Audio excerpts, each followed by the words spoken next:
It was a Thursday morning. I typically don't run on Thursdays. That morning, it was very cold for California. And as I was setting my running app, I see a car pull up, and this big guy jumps out the car. He turned around and he saw me.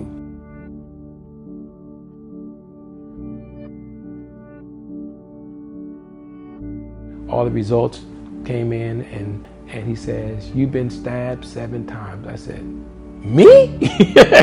I said, 7 times? I said, "Where?" Right? Like, come on, right?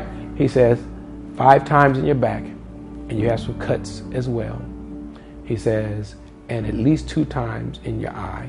And I began to think about my children and my wife, and I began to think about the work that I have at the church. I got a text from Ivan, and he says, "Curry, I need you to call me now." And when I called him, he said, "I've been attacked. I'm okay. I'm in the hospital now." And then kind of told me what he was going to need from me in terms of communicating with his team and his staff. When I got off the phone, I started crying. I called a staff meeting, an emergency staff meeting, where the pastor got on the phone and talked with the staff, who was all in shock. It was pretty tough. You know, I've always been the one who has served them, and I did not want them to experience pain from my life. Unless you're actually an active pastor, it's hard to really tell someone how much you give out. Weekly basis, daily basis, 24 hours a day on calls. People from the Prime program, when they heard the news, they instantly got together on a Zoom call, pastors all over the country, and they began to pray for me, for my family, for my church. It was a flood of other pastors coming and offering assistance in any way, shape, or fashion.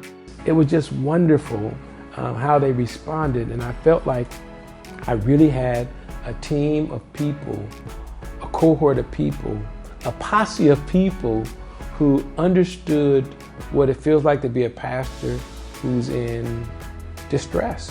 In my ideal world, what I would give to Black pastors is a very strong support system.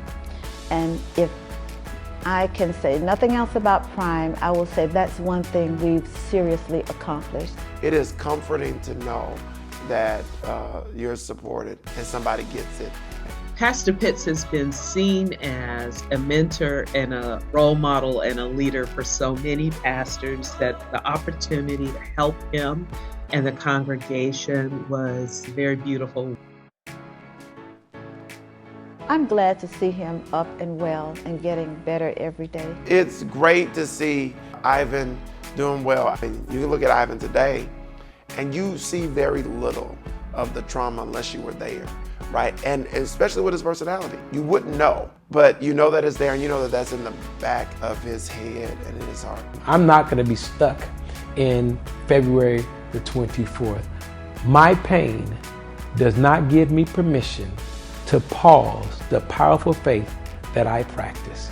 And we often use our pain as an excuse to not practice the faith, this faith that is rooted in love. And so my pain, real, does not give me permission to pause the powerful faith that I practice. And so that's how I've changed. More committed, more focused.